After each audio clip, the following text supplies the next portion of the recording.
مانا نیستانی، کاریکاتوریست ایرانی که تجربه استفاده از مدارک مشابه رو پشت سر گذاشته از پاریس با ماست. آقای نیستانی، 6 سال پیش شما با پروازی مشابه تقریبا با هویت جعلی با یک پاسپورت از مالزی به سمت چین حرکت می‌کردید.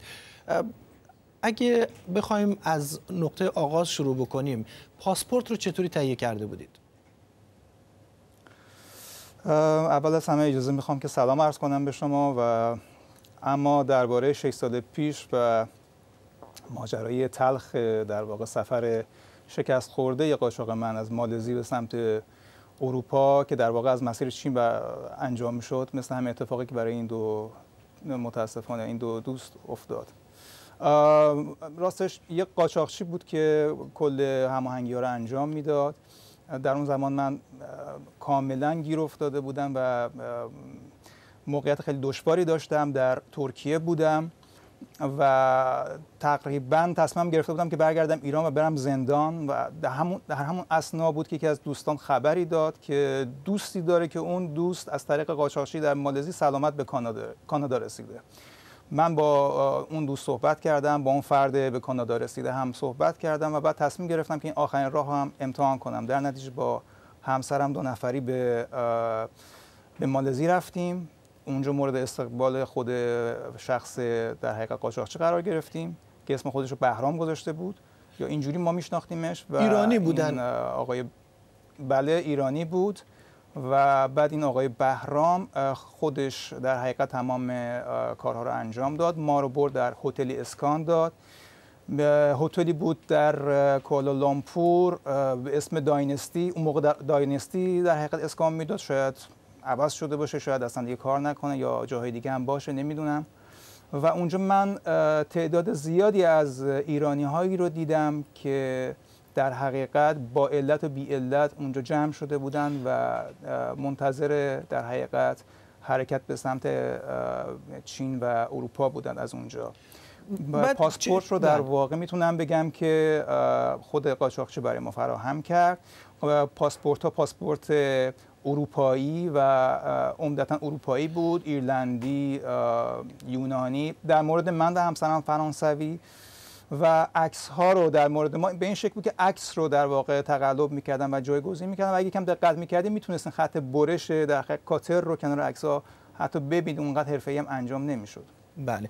در این مورد اخیر گفته میشه که شباهت ظاهری وجود داشته بین پاسپورت شهروندان اروپایی و همینطور این 2 نفری که میخواستن برن. بعد چطور شد که تونستین با اون پاسپورتی که شما اشاره کردید خیلی هم غیر حرفه‌ای جعل شده بود در حقیقت بخش مرزی رو بگذرونین یا حالا از فرودگاه رد بشید برید داخل هواپیما یا نه؟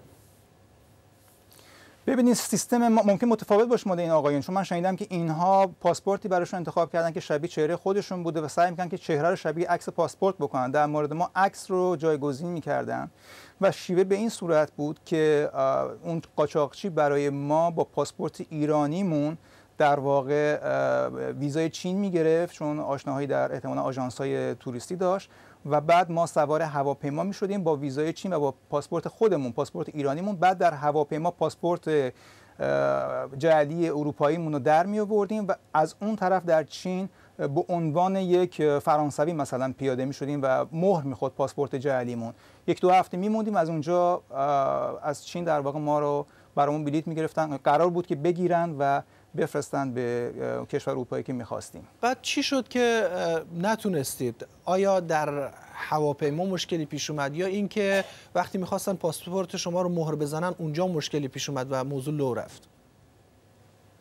ببینید ماجرا خیلی طولانی هستش و خیلی دراماتیک هست. در مورد من لااقل اتفاقات خیلی زیادی افتاد که جزئیاتش بخوام بگم خیلی طول میکشه، ولی جریان اینه که این اولین تقلب بزرگ زندگی من فکر کنم بود. برای اینکه من حتی توی مدرسه‌ام عرضه تقلب کردن و در حقیقت موقع امتحانا نداشتم. برای همین شاگرد خوبی بودم، چون ترجیح میدادم که خودم نمره‌مو بگیرم، چون تقلب بلد نبودم. این اولین بار بود همچین کاری میکردم. خیلی استرس فراوانی داشتم. از 2 هفته قبلش مدام خواب اون روز سفر رو میدیدم، ولی مراحل طی کردم. اینجوری بودش که اکیپای 4 نفری اون قاچاقچی درست میکرد از ماها و با هر هواپیمایی میفرستاد و 4 نفری با هم دیگه ما رو چیز میکرد. در اون گروه 4 نفری که ما بودیم، من بودم، همسرم بود، یه آقایی بود که حالا فرض کن اسمش حالا نمیدونم، اکبر مثلا، و یه پسر جوانی مثلا به اسم کاوه که پسر قد کوتاهی بود، 1.63 64 مثلا قدش بود.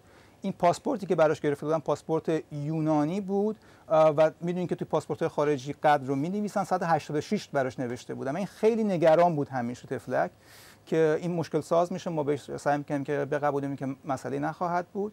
به هر حال روزی که سفر رو انجام دادیم، ما از چکین چین هم، فرودگاه گوانجو چین هم گذشتیم. یعنی به ما ایرادی نگرفتن، دقت نکرد به عکسی که بعد چیز شده بود، جایگذاری شده بود و مهر رو زد. ما وارد در حقیقت محوطه خروجی فرودگاه شدیم و اونجا قرار بود منتظر بشیم تا همه کسایی که رد شدیم اون 4 نفر به همدیگر پیدا بکنیم و بعد به رابط قاچاقچی بپیوندیم، زنگ بزنیم که بیا دنبالمون. اونجا در اونجا بودش که من فرد سوم رو پیدا کردم، با همسر من بود، کاوه موند. کاوه رو پیدا نکردیم. بعد ناگهان من کاوه رو توی جمعیت دیدم، سمتش دست کوتاهی تکون دادم و متوجه نشدم که کنارش مأمور پلیس در واقع فرودگاه هست که بازداشتش کرده. نگو کاوه بیچاره شب قبلش از فرط نگرانی رفته بود و پاسپورتش رو به قاچاقچی، یکی از قاچاقچی‌ها نشان داده بود و گفته بود یه کاریش بکن این رو، و اونم با تیغ برداشته بود 183 رو کرده بود 163 مثلا. و سریعا مأمور کنترل چیز فهمیده بود و دستگیرش کرده بود و چک کرده بود که دیده بود 4 نفر ایرانی سوار شدن که از اون طرف پیاده نشدن و ما رو هم گرفتن. بعد شما از چین برگشتید به دوباره کوالالامپور، یا اینکه چطور شد که سر از اروپا در آوردید؟ چون اون سفر ناموفقی بود. اینکه چی شد که سر از کوالالامپور در آوردم خودش ماجرای خیلی عجیبی و خیلی نمیدونم، خیلی میتونم بگم در حقیقت شانس بزرگی بود یا معجزه بزرگی بودش. ولی به هر حال بگذریم. من حتی کتاب راجبش نوشتم، راجب اون در حقیقت دوران و اون سفر و توش نقل کردم که چه اتفاقی افتاد. ولی به هر حال من دوباره سر از کوالالامپور در آوردم و این بار تصمیم گرفتم بمونم و 4 سال بعدش بود که به شکل قانونی هم رفتین فرانسه تا جایی که من دعوت شدم. بله. بعد دقیقاً بعد از 4 سال سفر خب سفر پرخطریه، ولی در کنار اون هزینه خیلی زیادی هم داره. همین الان هم که این اتفاقا انجام میشه پولهای کلانی رد و بدل میشه. در مورد خود شما اون زمان چقدر پول میگرفتن؟ چقدر شما هزینه کردید بابت اون پاسپورت جعلی؟ تا جایی که یادم هست اون موقع برای کانادا قاچاقچی که من باش سر کار داشتم هولوش 20-22 میلیون پول میگرفت. من خانواده یادم هستش که زن و شوهر یک بچه کوچیک بودن و کلاً 40 خورده میلیون پول داده بودن که ردشون کنه. من انقدر پول نداشتم، اروپا رو انتخاب کردم که ارزان‌تر بود، برای اینکه کانادا راحت‌تر چیز میداد، پناهندگی میداد، همه هجوم می‌آوردن.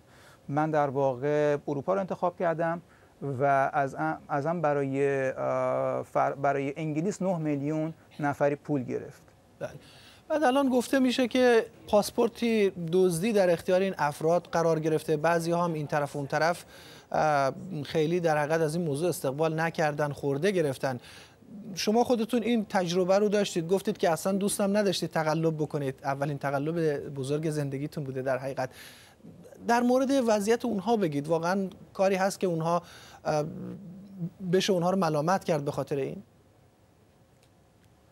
ببینید ما نمیتونیم راحت قضاوت کنیم. اولا بگم امیدوارم که آخرین تقلب زندگی من باشه اون قضیه، ولی نمیتونیم راحت قضاوت کنیم آدم ها رو در اون موقعیت که هستن، چون خبر نداریم در چه موقعیتی بودن، نمیدونیم در چه وضعیتی بودن.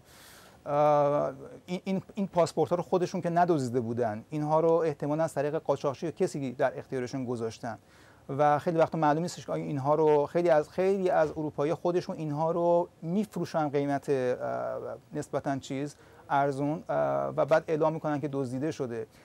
من میدونم که همچین چیزی هم هست. خیلی وقتا هم نه، اینها به صورت دزدی هستن، رد و بدل میشه و در حقیقت فروخته میشه. خیلی راحت نیست، نمیشه. به نظر من یه مقدار باید تأمل بکنیم بعداً نظر بدیم. سپاسگزارم از مانان نیستانی، نویسنده و کاریکاتوریست ایرانی در پاریس.